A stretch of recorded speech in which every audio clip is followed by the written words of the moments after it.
Hey guys, welcome to मालाइन सी। मेरा नाम है देव। आज के इस वीडियो में हम लोग बात करेंगे छैग इंडिया, अनअकैडमी, वेदांतु, बायजूस। तो गाइस, इन पोर्टल के ऊपर जो भी फ्रीलांसर टीचर होते हैं नॉर्मली उनका 10% की रेट से टीडीएस कटता है। तो किस तरह से वो अपना टीडीएस जो रिफंड है वो यहाँ पे क्लेम कर सकते हैं, क्योंकि 10% काफ़ी ज़्यादा है। उनकी इनकम या कमीशन कह सकते हैं आप, या उनको जो फ्रीलांसर सैलरी या कॉन्ट्रैक्ट बेसिस पे जो इनकम मिलती है वो काफ़ी कम होती है कंपेयर टू टैक्सेस। तो ईजिली वो अपना टीडीएस का रिफंड कर सकते हैं, लेकिन उनके लिए उनको फाइल करनी पड़ेगी अपनी इनकम टैक्स रिटर्न। तो आज के इस वीडियो के अंदर हम लोग बात करेंगे कि किस तरह से आप अपनी खुद की एक ITR 4 जो है एज ए फ्रीलांसर टीचर, अगर आप इन प्लेटफॉर्म के साथ में काम कर रहे हैं तो कैसे आप फाइल कर सकते हैं। इस वीडियो को शुरू करने से पहले बताना चाहूंगा, अगर आप लोग एक एक्सपर्ट के थ्रू कंसल्टेंसी बुक कराना चाहते हैं टैक्स की, या फिर फाइलिंग करवाना चाहते हैं, सर्विसेज लेना चाहते हैं, लिंक जो है आपको सिंपली डिस्क्रिप्शन बॉक्स में मिल जाएगी। तो चलिए गाइस शुरू करते हैं। तो गाइस, सबसे पहले यहाँ पे ITR को फाइल करने से पहले आपको 194 सेक्शन के बारे में जानना जरूरी होता है, क्योंकि इसमें क्या होता है कि कोई भी बंदा या पर्सन जो है अगर वो अपनी प्रोफेशनल या टेक्निकल सर्विसेज किसी भी कंपनी को प्रोवाइड करता है तो गाइस यहाँ पे हर कंपनी जो है 10% की रेट से यहाँ पे टीडीएस जो है डिडक्ट करती है। तो गाइस यहाँ पे जो लिमिट दी हुई है थ्रेशोल्ड, वो सिंपल सी 30,000 रुपीज़ है। मतलब अगर आपका जो बिलिंग है वो 30,000 रुपये के ऊपर जाता है और आप मान लीजिए कॉन्ट्रैक्ट बेस्ड एम्प्लॉय है जो अपनी प्रोफेशनल टेक्निकल सर्विसेज प्रोवाइड कर रहे हैं, या फ्रीलांसर बेसिस पे अपनी प्रोफेशनल टेक्निकल सर्विस प्रोवाइड कर रहे हैं, तो 10% की रेट से आपका टीडीएस कटता है। अगर मैं रेट्स की बात करूँ, टेक्निकल सर्विसेज के लिए 2% है, लेकिन आप जो सर्विस प्रोवाइड करते हैं वो प्रोफेशनल के अंदर आ जाती है, जो टीचिंग सर्विसेज होती है, तो वहाँ पे आपका 10% लगता है। तो केवल टेक्निकल में 2% लगता है। कॉल सेंटर्स जो होते हैं वहाँ पे 2% लगेगा, बाकी जो रॉयल्टीज़ वगैरह होती है वहाँ पे भी 2% लगेगा, और बाकी जितने भी अदर केसेस है उन सभी के ऊपर 10% लगता है। गाइस, आपको इन पोर्टल के ऊपर रजिस्टर टाइम होते हैं, आपको हमेशा अपना पैन नंबर देना है। जब भी अगर आप पैन नंबर नहीं देंगे तो ये 10% की रेट आपकी 20% यहाँ पे बन जाती है। तो चलिए गाइस, बात करता हूँ कि आपको फाइलिंग कैसे करनी है। वैसे देखिए, नॉर्मली आपको छैग इंडिया, आप जिस भी कंपनी के साथ में काम कर रहे हैं, आपको फॉर्म 16A यहाँ पे मिल जाता है। जब भी आपका यहाँ पे टीडीएस डायरेक्ट होता है, कंपनी आपको ये फॉर्म 16A यहाँ पे प्रोवाइड कर देती है। अब गाइस, इसके लिए आपको फाइल करना पड़ेगा ITR 4। जी हाँ, तो यहाँ पे आप ITR 1 फाइल नहीं कर सकते, 2 फाइल नहीं कर सकते, 3 भी फाइल नहीं कर पाएंगे।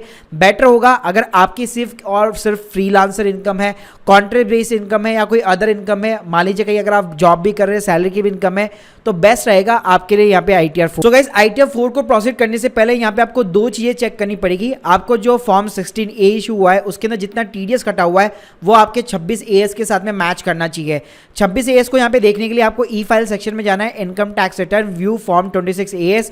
सो गाइस, यहाँ पे आपको अपना जो असेसमेंट ईयर है, यानी कि 22 और 23 करंट असेसमेंट ईयर, उसका आपको चेकआउट करना पड़ेगा कि मेरा जो टीडीएस है वो यहाँ पे मैच करना चाहिए। इसके अलावा गाइस, अगर आपका कहीं और से भी अगर टीडीएस वगैरह कटा हुआ है तो वो सारी चीजें आपको यहाँ पे 26AS के अंदर दिखा देता है, और ये 26AS का अमाउंट ही आपको ITR 4 के अंदर डालना पड़ता है। अब गाइस, सिंपली आपको यहाँ पे जो है ITR 4 फाइल करनी है। इसके लिए ई फाइल सेक्शन के अंदर जाना है, income tax return, file income tax return.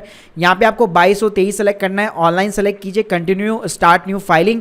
अपना स्टेटस यहाँ पे इंडिविजुअल रखिएगा। यहाँ पे सिंपली आपको फॉर्म सेलेक्ट करना है ITR 4, प्रोसेस विद ITR 4 के ऊपर क्लिक कीजिए, लेट्स गेट स्टार्टेड के ऊपर क्लिक कीजिए।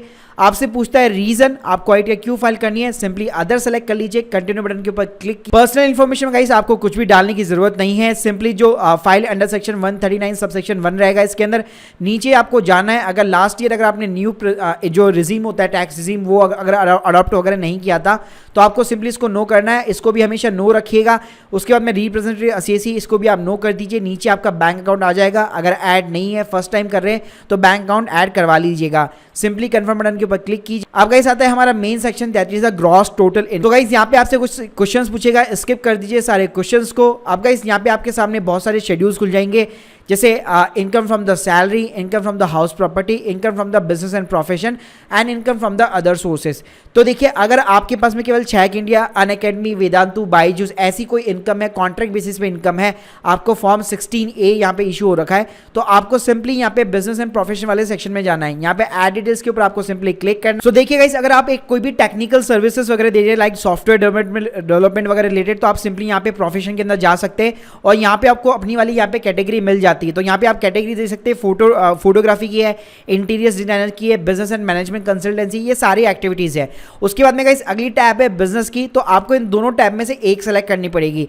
तो फॉर एन एग्जांपल, अगर आप मान लीजिए बायजूस, वेदांतु इन सभी के साथ में एजुकेटर है, तो यहाँ पे आपको सिंपली एक एजुकेशन की अदर एजुकेशन सर्विसेज मिल जाती है। आपको नेम ऑफ बिजनेस के अंदर आप अपना पर्सनल नाम डाल सकते हैं, या फिर लेट्स सपोज अगर आपने अपनी खुद की फर्म बना रखी है तो उस फर्म का प्रोप्राइटरशिप नेम भी रख सकते हैं। यहाँ पे कॉलम आता है ग्रॉस टर्नओवर रिसिप्ट्स का, और यहाँ पे आपको आपको दिखाना पड़ता है प्रॉफिट। तो देखिए ये अमाउंट कहाँ से आएगा, सिंपली आप अपना 26 एस उठाइए, वहाँ पे एजुकेटर के सामने जो भी टोटल ग्रॉस अमाउंट आ रहा है वो पूरा अमाउंट यहाँ पे कॉपी पेस्ट कर दीजिए। उसके बाद में आपको गाइस नीचे जो है 6 से 8% का मिनिमम प्रॉफिट दिखाना पड़ता है, लेकिन अगर मैं एक एजुकेटर की बात करूँ तो वहाँ पे उनका वैसे कोई खर्चा होता नहीं है, तो नॉर्मली आप जो है मोर देन 50% का भी यहाँ पे प्रॉफिट दिखा सकते हैं। तो गाइस लेट्स सपोज अगर मैं एग्जांपल के लिए 80,000 रुपीज़ ले रहा हूँ, तो मैं अपने प्रिज्यूम कर रहा हूँ कि 20,000 रुपीज़ का मेरा एक्सपेंसेस हो चुका है, तो 60,000 रुपीज़ मेरा यहाँ पे नेट प्रॉफिट हो गया। वहीं पे गाइस अगर आप यही चीज़ अगर सॉफ्टवेयर वगैरह के अंदर करना चाहते हैं तो प्रोफेशन में जाकर यहाँ पे आपको 6-8% नहीं बल्कि मोर देन 50% का यहाँ पे आपको नेट प्रॉफिट दिखाना पड़ेगा।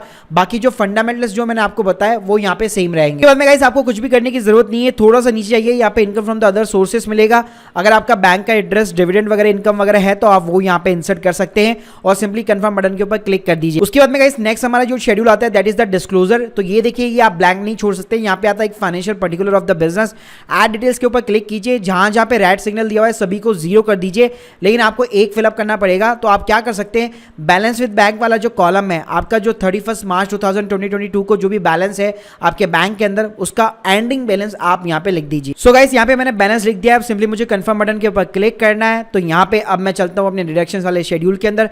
तो अगर आपकी डिडक्शंस है जैसे आपने लाइफ इंश्योरेंस वगैरह करा रखा है, टर्म इंश्योरेंस करा रखा है, तो आप एटीसी के अंदर उसकी यहाँ पे डिडक्शंस वगैरह क्लेम कर सकते हैं, या ईएलएस म्यूचुअल फंड में आपने इन्वेस्टमेंट कर रखी है तो उसकी जितनी भी डिडक्शंस है आप वो यहाँ पे क्लेम कर सकते हैं।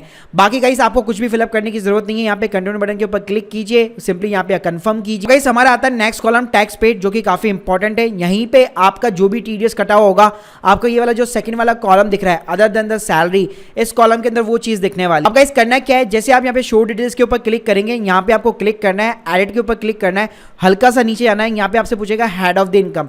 तो सिंपली आपने ये इनकम बिजनेस एंड प्रोफेशन में डाली हुई है, तो आप उसको income from the business and profession यहाँ पे सेलेक्ट कर दीजिए और सेव बटन के ऊपर क्लिक कर दीजिए। इसके बाद में गाइस लास्ट कॉलम आता है टोटल टैक्स लायबिलिटी। तो ऑब्वियसली अगर आपने इनकम कम डाली है, 5 लाख के नीचे डाली है, तो कोई भी आपका टैक्स नहीं बनेगा। प्लस साथ में आपने जो भी यहाँ पे पहले जो आपका टीडीएस कटा हुआ है वो आपका पूरा यहाँ पे जो है रिफंड माना जाएगा।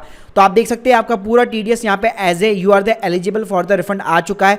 आप कुछ करने की जरूरत नहीं है, सिंपली प्रीव्यू कीजिए अपनी रिटर्न्स को। सो गाइस यहाँ पे आपकी ITR 4 का PDF जो है प्रिंट यहाँ पे आ चुका है, आप डाउनलोड कीजिए। अब आगे आप अपना वेरिफिकेशन करवा के, वैलिडेशन करवा के अपनी जो ITR है आधार OTP के थ्रू इजीली यहाँ पे अपलोड कर सकते। सो गाइस ये पूरा प्रोसेस था आपका जो भी टीडीएस कटा हुआ है उसको वापस अपने बैंक अकाउंट के अंदर रिफंड लाने के लिए।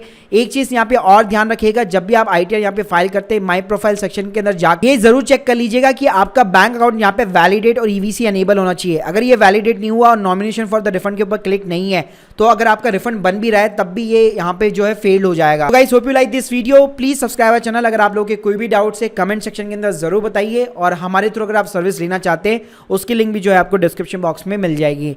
Thank you guys, thank you very much.